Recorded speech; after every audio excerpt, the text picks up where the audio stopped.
Assalamualaikum warahmatullahi wabarakatuh. Salam sejahtera bagi kita semua.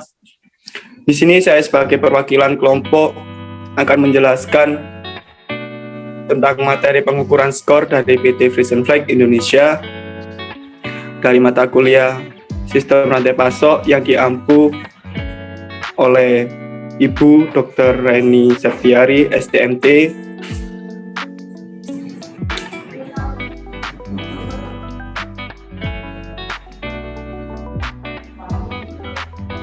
Kami yang beranggotakan 3 orang. Yang pertama ada Muhammad Zainal Nur Hafid dengan NIM 2013029. Yang kedua ada Irfando Surya dengan NIM 2013030. Yang ketiga ada saya Devasya Abi dengan NIM 2013058. Pengukuran kinerja rantai pasok. Pengukuran kinerja dan matriks memiliki peran penting untuk menetapkan tujuan, mengevaluasi kinerja dan menentukan tindakan SWOT untuk program yang akan datang guna sekarang 2014. Untuk meningkatkan kinerja perusahaan, perlu adanya penerapan strategi manajemen rantai pasok, information sharing, program relationship, cooperation, dan proses integration merupakan bagian-bagian dari faktor-faktor yang mempengaruhi kinerja manajemen rantai pasok. Perusahaan perlu memperhatikan information sharing sebagai dasar dalam pelaksanaan manajemen rantai pasok. Kemudian, long-term relationship yang dapat memberikan keunggulan kompetitif pada perusahaan. Cooperation yang merupakan alternatif terbaik dalam manajemen rantai pasok yang optimal, dan progress integration sebagai penggabungan semua aktivitas yang ada di sepanjang manajemen rantai pasok, sehingga bila diterapkan dapat meningkatkan produktivitas dan profit perusahaan. Menurut Aryani tahun 2013, pengukuran kinerja dengan menggunakan skor mampu mengukur perusahaan dari hulu hingga ke hilir.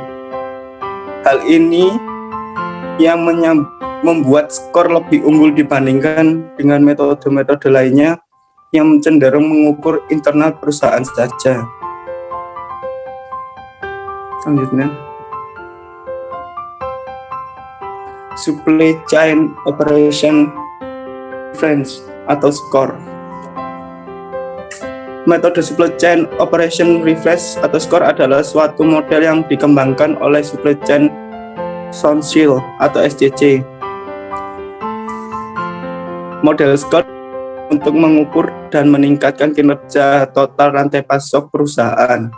Model ini meliputi penilaian terhadap pengiriman dan kinerja pemenuhan permintaan, pengaturan inventaris dan aset,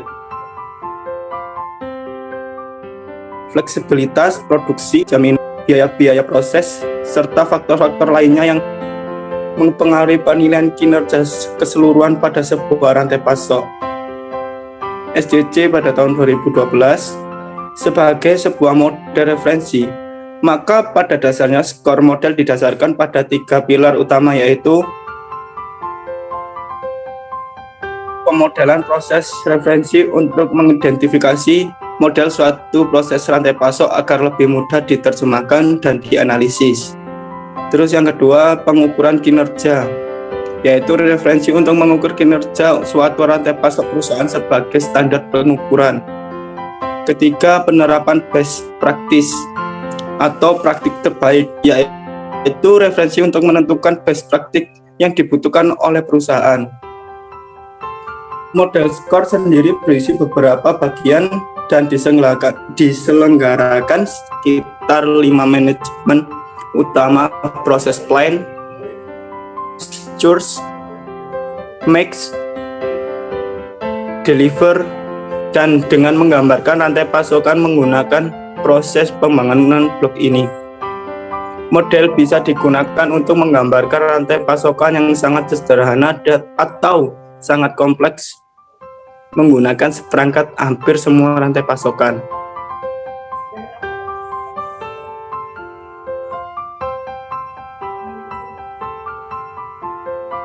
Model ini mampu menggambarkan dan memberikan dasar untuk perbaikan rantai pasokan untuk proyek global serta proyek-proyek spesifik lokasi.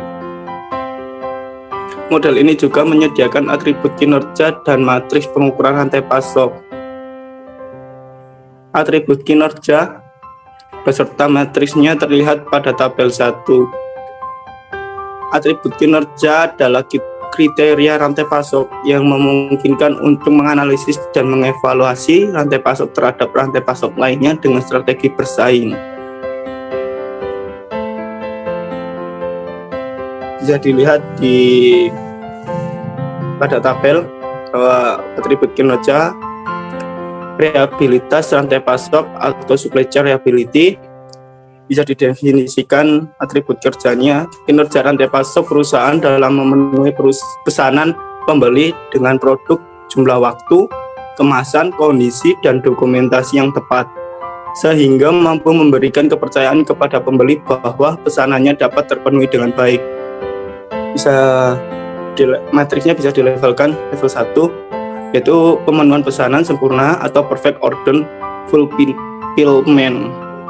Terus yang kedua itu ada responsivitas rantai pasok atau supply chain responsiveness. Kecepatan waktu rantai pasok perusahaan dalam memenuhi pesanan konsumen. Terus levelnya yaitu waktu tunggu pemenuhan pesanan atau order fulfillment cycle time.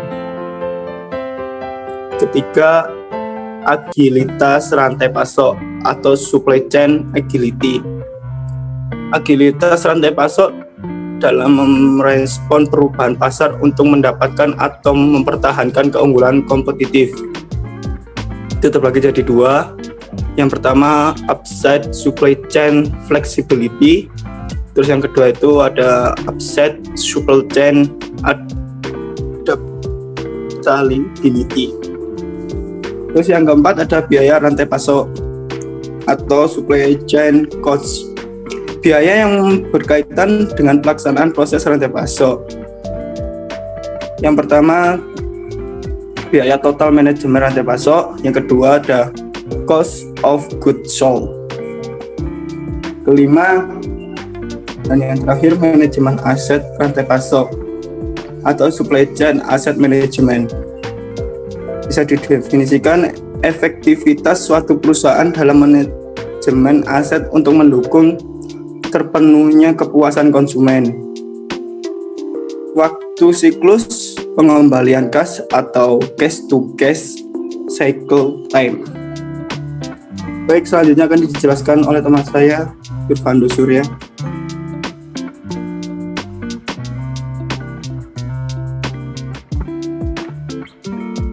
Normalisasi. Menurut Sumiati tahun 2006 bahwa tingkat pemenuhan performansi didefinisikan oleh normalisasi dari indikator performansi tersebut. Setiap indikator memiliki bobot yang berbeda-beda dengan skala ukuran yang berbeda-beda pula. Oleh karena itu, diperlukan proses penyamaan parameter yaitu dengan cara normalisasi tersebut.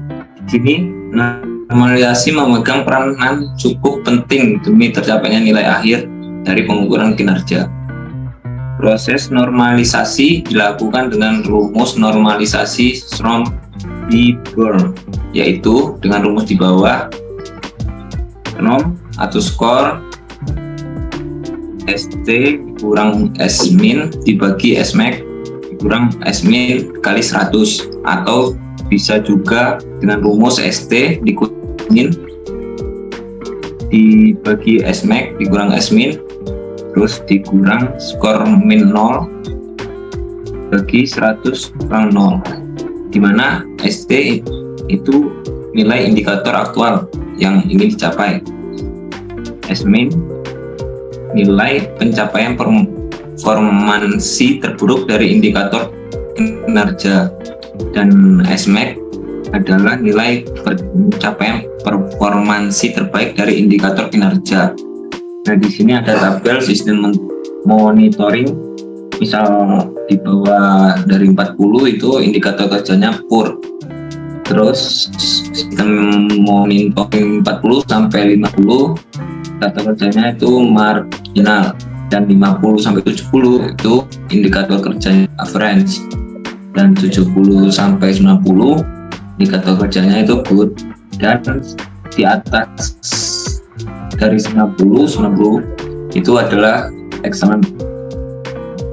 Selanjutnya ada analytical hierarchy process.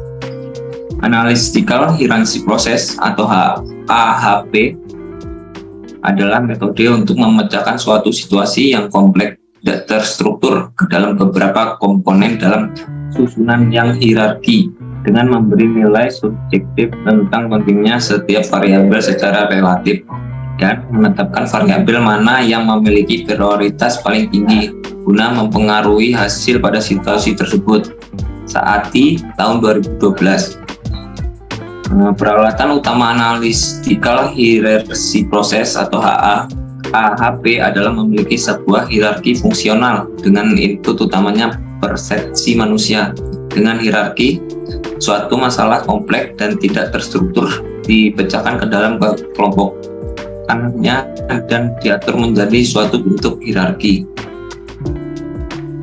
Menurut Dirmawan Wibisono tahun 2006, penyusun AHP terdiri dari 3 langkah dasar, yaitu 1. Desain hierarki, memecahkan persoalan yang kompleks dan multi kriteria menjadi hierarki. 2. Memprioritaskan prosedur setelah masalah berhasil dipecahkan menjadi struktur hierarki.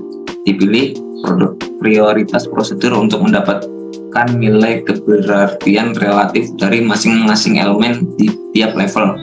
Dan ketiga, menghitung hasil setelah matrik preferensi. Proses matematis dimulai untuk melakukan normalisasi dan menemukan bobot prioritas pada setiap matriks. Pengukuran skor PT Friesenfeld. Pada penelitian ini menilai proses plan, source, make delivery, dan return pada PT FFI.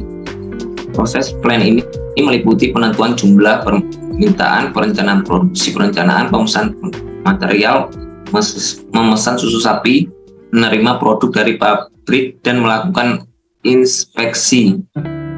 Proses perencanaan ini dimulai dari bagian produksi, kemudian data perencanaan disebarkan ke bagian pengadaan untuk menyesuaikan kebutuhan material untuk kegiatan produksi. Proses source dalam penelitian ini meliputi inspeksi susu, penyimpanan susu ke tangki, jangka waktu penerimaan material dari pemasok, tingkat ketelitian menyaring benda asing, dumping, mixing, filtering, buffering. Proses make pada penelitian ini meliputi balancing, pasteurizing, evaporation, injection, shading, retos, storing, filling, and selling saset pengiriman ke tangki mensterilkan susu. Proses delivery pada penelitian ini meliputi waktu untuk packing, waktu untuk meneliti dan wrapping, kehandalan dalam pengiriman ke pabrik. Proses return pada penelitian ini meliputi waktu menerima pengembalian bahan baku dari pabrik ke pengembalian produk ke pabrik. Di sini ada key performance indicator, ada tabel di sebelah akan dijelaskan oleh teman saya Zainal Grafik. Baik, saya akan menjelaskan mengenai tabel di samping.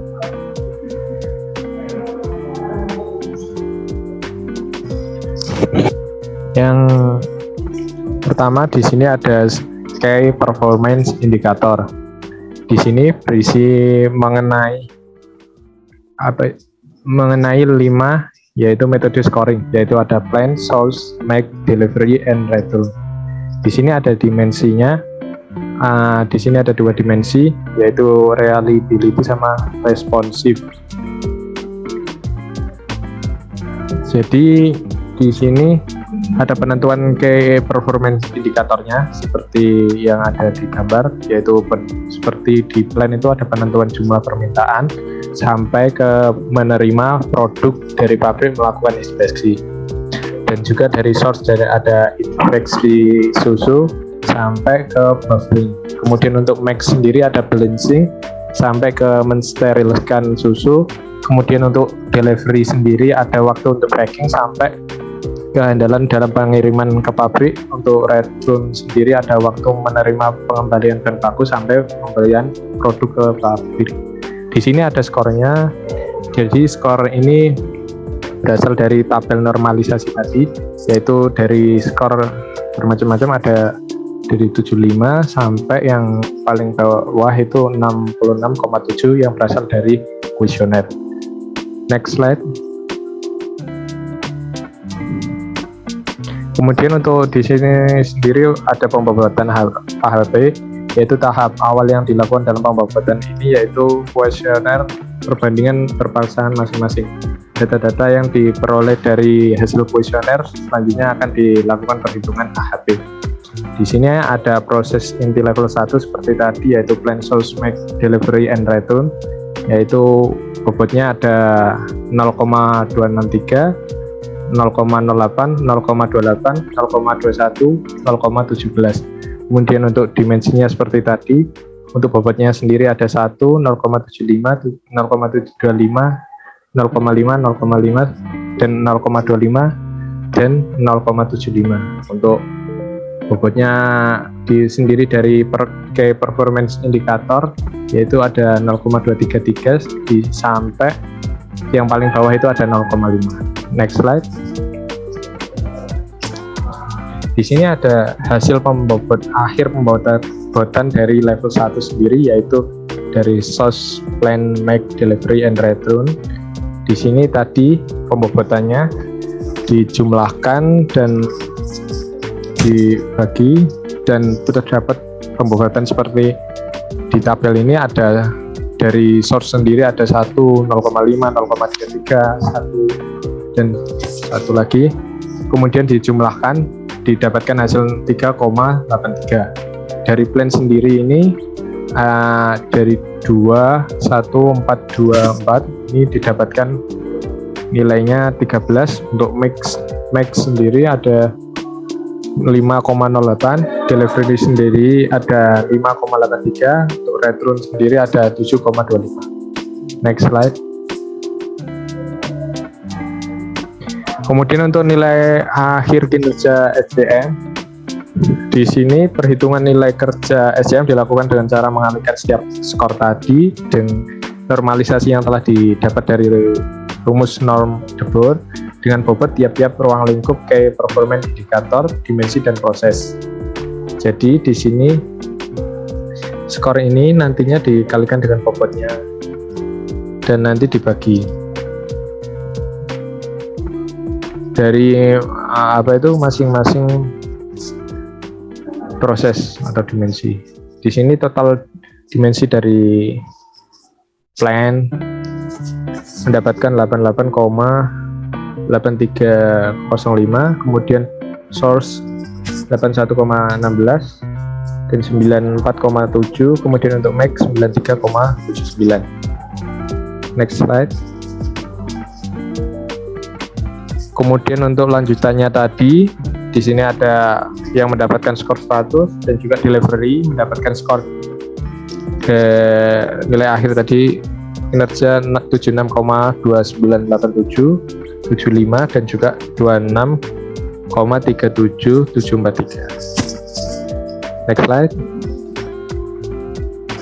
Nah, dari tabel tersebut kita ringkas lagi tabel perhitungan nilai akhir dimensi tadi. Jadi di sini dimensinya diringkas tadi dari plan, source, make, delivery, dan return. Itu dari reliability, responsive itu mendapatkan total tiap proses seperti di tabel yang kiri itu ada 88,8305, 84,845, 93,79, 88,14935, sama 38,5330725. Kemudian untuk tabel perhitungan nilai total SCM sendiri ada plan, source, make, delivery, and return. Jadi nilai akhir tadi ini nilai skornya, tabel yang kanan ini dikali dengan nilai bobot dan dijumlahkan mendapatkan nilai total sendiri 81,45. Next slide. Kemudian untuk kesimpulan dari perhitungan skor PT Frisian Flex sendiri, dari setelah melakukan pengukuran dan juga analisa dari kinerja SCM sendiri, maka kesimpulannya diambil dari penelitian tadi adalah sebagai berikut. Yang pertama, hasil pengukuran kinerja dengan skor PT Frisian Flex tadi menunjukkan bahwa proses yang ada pada perusahaan antara lain plan, source, make, delivery, and return berdasarkan kuesioner penentuan indikator seluruh Key Performance Indicator atau KPI itu berjumlah 27 KPI. Kemudian untuk yang kedua, penyamaan skor pada setiap indikator dihitung menggunakan normalisasi norm Dearborn dengan mempertimbangkan nilai kerja aktual atau realita. Jadi di sini selain menghitung dengan indikator dengan normalisasi tadi, juga mempertimbangkan nilai-nilai yang terjadi di lapangan. Kemudian pada pembobotan AHP sendiri menunjukkan bahwa nilai kerja supply chain dari nilai kerja kinerja masing-masing proses. Jadi nilai kinerja SCM tersebut adalah 81,45. Nilai ini menunjukkan bahwa pencapaian kinerja SCM perusahaan tergolong kategori baik atau good, namun dilakukan perbaikan khususnya untuk indikator yang memiliki kinerja rendah. Mungkin sekian dari pemaparan materi tadi. Saya kembalikan ke moderator. Itu tadi presentasi dari kelompok kami. Mohon maaf bila mana ada salah kata atau salah penyebutan. Mohon maaf. Cukup sekian dan terima kasih. Wassalamualaikum warahmatullahi wabarakatuh. Waalaikumsalam warahmatullahi wabarakatuh. Baik.